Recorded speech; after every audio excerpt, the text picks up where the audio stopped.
Banyak orang melaksanakan sholat, tapi dia tidak merasakan manisnya ibadah sholat itu. Banyak orang melaksanakan ibadah haji, tapi ia tidak merasakan nikmat yang terkandung di dalam ibadah haji.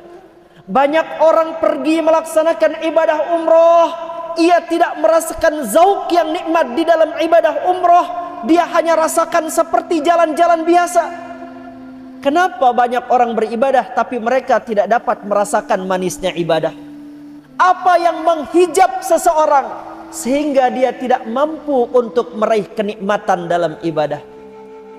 Ada satu nasihat berharga dari seorang ulama yang bernama Al-Imam Ahmad Ibnu Harb rahimahullah. Beliau mengatakan, "Abadtullaha khamsina sanah fama wajadtu halawatal ibadah hatta taraktu salasata asya." Al-Imam Ahmad Ibnu Harb mengatakan, aku menyembah Allah Ta'ala selama 50 tahun.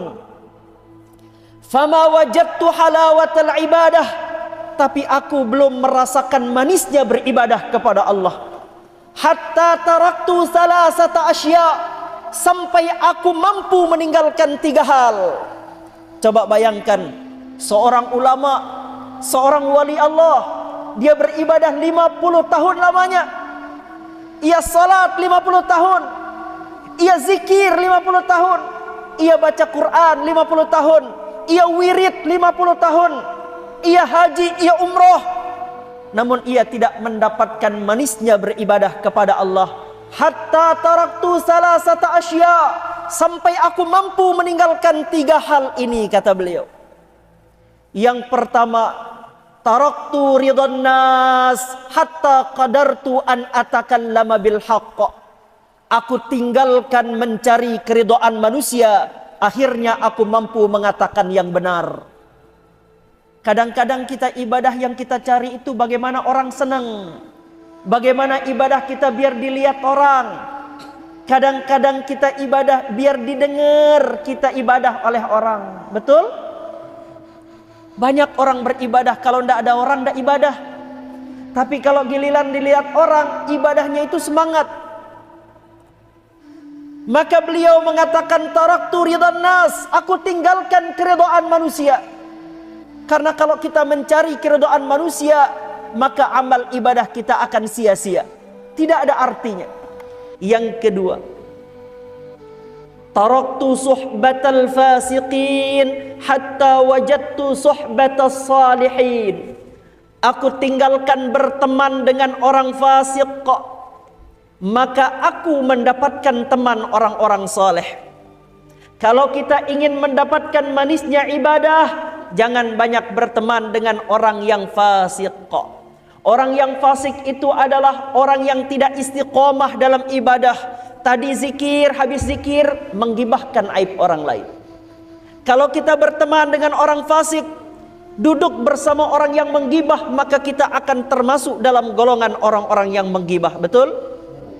Kalau kita duduk dengan orang yang mengejar-ngejar dunia, setiap hari yang dia bicarakan dunia, setiap waktu yang dia kejar dunia, maka kita juga akan terlibat menjadi orang-orang yang menghamba kepada dunia. Betul? Maka aku tinggalkan bersahabat dengan orang-orang fasik. Aku tinggalkan berteman dengan orang-orang yang banyak menyia-nyiakan waktunya. Aku jauhi orang-orang fasik, kata beliau. Hatta wajadtu suhbatas salihin, sampai aku mendapatkan teman-teman yang soleh. Kalau kita mau merasakan manisnya ibadah, maka perbanyak berteman dengan orang soleh. Perbanyak berteman dengan orang yang ahli zikir. Perbanyak berteman dengan orang yang sering membaca Al-Quran. Perbanyak berteman dengan orang yang sering ke majelis taklim.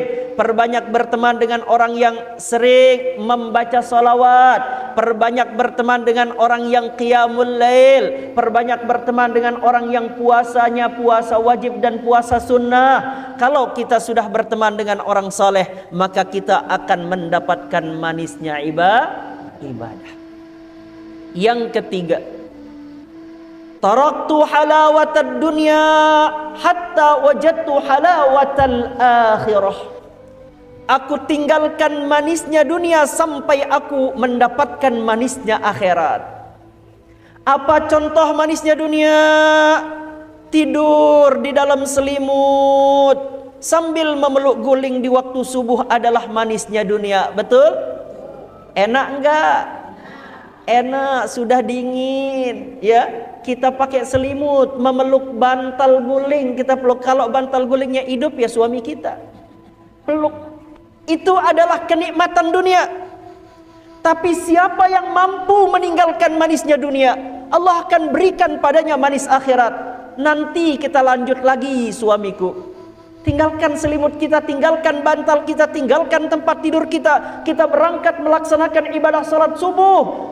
Walaupun di saat air dingin, cuaca dingin, kita tinggalkan selimut, tinggalkan tempat tidur, tinggalkan bantal guling, berangkat melaksanakan ibadah salat subuh, maka orang seperti itu akan mendapatkan manisnya akhirat. Apa janji Rasulullah bagi orang yang bangun subuh, berangkat melaksanakan salat subuh ke masjid? Basyiril masya'ina fil dhulami bin nurit tam yaumal qiyamah.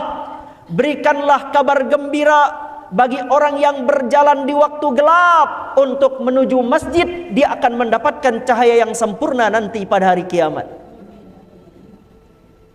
Siapa yang mampu meninggalkan manisnya dunia, dia akan dapat manisnya akhirat, bunda-bunda. Menyimpan harta, kalau kita punya harta, ditumpuk hartanya, rekeningnya gendut, isinya sekian miliar, emasnya banyak, berasnya menumpuk di rumah, disimpan, itu kenikmatan dunia. Itu kenikmatan dunia yang pasti akan dihisab oleh Allah. Alhaakumut takatsur hatta zurtumul maqabir. Kalla sawfa ta'lamun, thumma kalla sawfa ta'lamun, kalla law ta'lamuna ilmal yaqin, latarawunnal jahim, thumma latarawunnaha 'ainal yaqin, thumma latus'alunna yawma idzin 'anin na'im. Alhaakumut takasur. Kalian sudah dilalaikan dengan menumpuk-numpuk harta. Hatta zurtumul maqabir, sampai kalian masuk ke dalam kubur. Bahkan mau mati saja orang masih menumpuk-numpuk harta. Benar?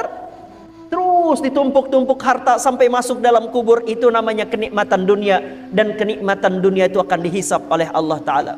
Tapi bagi mereka yang sadar, maka mereka akan tinggalkan manisnya dunia untuk meraih manisnya akhirat. Dia keluarkan zakat dari hartanya, dia bersedekah, dia berinfak, dia berkurban, dia korbankan hartanya di jalan Allah. Maka Allah akan ganti manis dunia yang ia tinggalkan dengan manisnya kehidupan akhirat.